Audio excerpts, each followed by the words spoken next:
জামাতের প্রস্তুতি কিন্তু বিএনপির চেয়ে বেশি। এই যে প্রচার প্রচারণার কথা বলছি, উৎসবের আমেজের কথা বলছি, এবং সবশেষে গোলাম মাওলা রনি যেটি যুক্ত করলেন যে আসলে একেবারে রাজপুরুষ জনাব ডক্টর ইউনূসকে বললেন, কারণ তিনি আসলে হাসতে পারছেন, তিনি আসলে সবকিছুর একটা সন্নিবেশ ঘটাচ্ছেন, এবং এই যে গণতান্ত্রিক ব্যবস্থায় ফিরে যাওয়ার ক্ষেত্রে বা একটা গণতান্ত্রিক দেশ দেখার ক্ষেত্রে ডক্টর ইউনূসের ভূমিকা অপরিসীম হয়ে থাকবে, এমনটাও তিনি বলতে চাইলেন।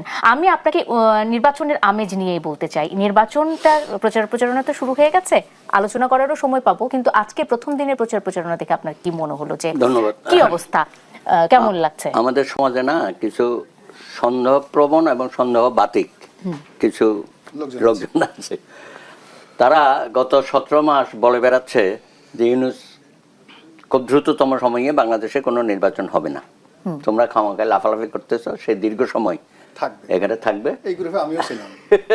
এবং আন্তর্জাতিক শক্তি তাকে বসেইছে, কন্টিনিউ করবে, এবং তার মাধ্যমে ব্যবসা বাণিজ্য যা আছে সব মোটামুটি বিভিন্ন দেশ তার কাছ থেকে নিয়ে নেবে এবং নিজেও করবে।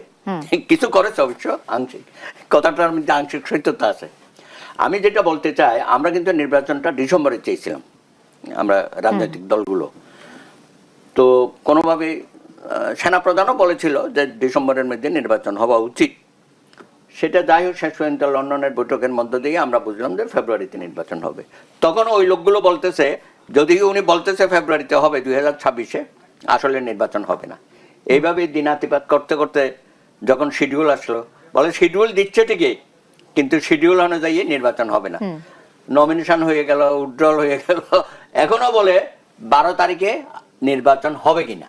এই যে সন্দেহবাতিক লোকগুলো কিন্তু বসে নাই, তারা তাদের মতো প্রচার করে যাচ্ছে, এইখানেও করছে। কিন্তু এত সন্দেহ কেন সুব্রত দা? আমি যদি জিজ্ঞেস করি যে সন্দেহ কেন, অনেকেই এইসব প্রচার মানে সংশয়টা কেন কাটছে না? যুক্ত হয়ে গেছি।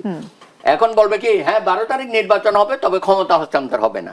ওই যে গ্রামে একটা কথা ছিল না, ওই ছেলেরা পরে কলেজে বলে যে কলেজ থেকে পার হইতে পারবে না, পাশ করতে পারবে না, পাশ করলে বলবে যে চাকরি পাবে না, চাকরি পাবে যে বেতন পাবে না, তারপর বলবে যে বিয়ে করতে পারবে না। আমাদেরও এই বাতিকে হয়েছে।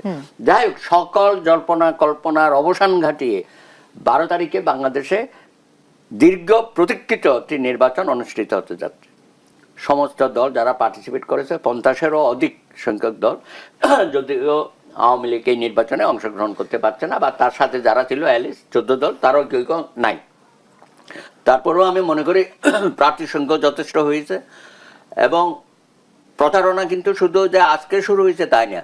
আমি কিন্তু 3-4 মাস আগেও যখন গ্রামে গঞ্জে গেছি, জামাত ইসলামী কিন্তু সবার আগে প্রচারে নেমেছে। যদিও তারা বলতো নির্বাচন আরো দেরিতে হোক, এখনো পরিবেশ নাই, সক্ষমতা নাই, এইসব কথা বলতো, কিন্তু আমি দেখেছি সবার আগে জামাতে ইসলামের পোস্টার টোস্টার, কারণ তারা প্রায় 300 আসনে তাদের প্রার্থী কিন্তু দিয়ে দিয়েছিল, এবং তারা প্রত্যেকেই যার যার এলাকায় কাজ করেছে, পোস্টার টোস্টার ছাপিয়েছে। আমাদের হাইকোর্টে আমাদের কিছু বন্ধু বান্ধব আছে, তারাও প্রায় সকলকে জিজ্ঞেস করছি তুমি কোন এলাকায় দাঁড়াইছো, যে আমার তো ভাই ওখানে দিয়েছে, ওখানে দিয়েছে, এটা প্রত্যেকেই। তো সুতরাং জামাতের প্রস্তুতি কিন্তু বিএনপির চেয়ে বেশি। বিএনপি কিন্তু এত আগে থেকে নামতে পারে না, কারণ তাদের প্রার্থীটা যাচাই বাছাই করতে করতে অনেক সময় শেষ মুহূর্তে এসে তারা করেছে। তারপরেও আমি মন্দের ভালো বলি কেন, বিগত নির্বাচনে কিন্তু এত দ্রুত সময়ে প্রার্থী বাছাই হয় নাই, আমার অভিজ্ঞতায় আমি যেটা দেখেছি। এইবার কিন্তু সেটা মোটামুটি সব দলই করেছে। তারপরে তো জোট ভাঙা, জোট গড়া, এগুলো অতীত আমরা দেখেছি। ওই সকালবেলায় গ্রুপ গিয়া 32 নম্বরে দেখা করতো, ওখানে কোনো ধ্যান দরবারে না মিললে পরে আবার 27 নম্বরে বেগম জিয়ার সাথে গিয়ে দেখা করতো, আবার ওখান থেকে বেরিয়ে এখানে আসতো। সুতরাং জোট ভাঙা করা বা প্রার্থী অদল বদল, এগুলো আমরা আগেও দেখেছি। এইবার অবশ্য সেই পর্যায়ে হয় নাই। আমরা তাদেরকে মনে করেছিলাম এনসিপি, প্রথমে আমরা বলেছিলাম যে ভাই তোমরা এই আন্দোলনে তো অগ্রভাগে ছিলে, অনেক ত্যাগ তিতিক্ষা দিয়েছ, হয়েছে, তোমাদের আহত হয়েছে, নিহত হয়েছে, শিশুদের হত্যাকাণ্ডে সম্পৃক্ত করা হয়েছে, এগুলো বলেছেন যে তোমরা একটু ভ্যানগার্ড হিসাবে থাকো, এত দ্রুততম সময়ে রাজনীতির মধ্যে তোমাদের সম্পৃক্ত হওয়াটা ঠিক হয়নি। কারণ অতীত অভিজ্ঞতা আমরা বলি 52 থেকে যারা আন্দোলনে ছিল, নেতৃত্ব দিয়েছে, তারা তাৎক্ষণিকভাবে রাজনৈতিকের মধ্যে গিয়ে যাওয়া, এমপি হওয়া, মন্ত্রী হওয়া, এইসব ছিল না। কিন্তু এইবারে আমরা সেটা দেখলাম, এবং এর পেছনে কিন্তু মাস্টার মাইন্ড হচ্ছে প্রধান উপদেষ্টা, তিনি উৎসাহিত করেছেন।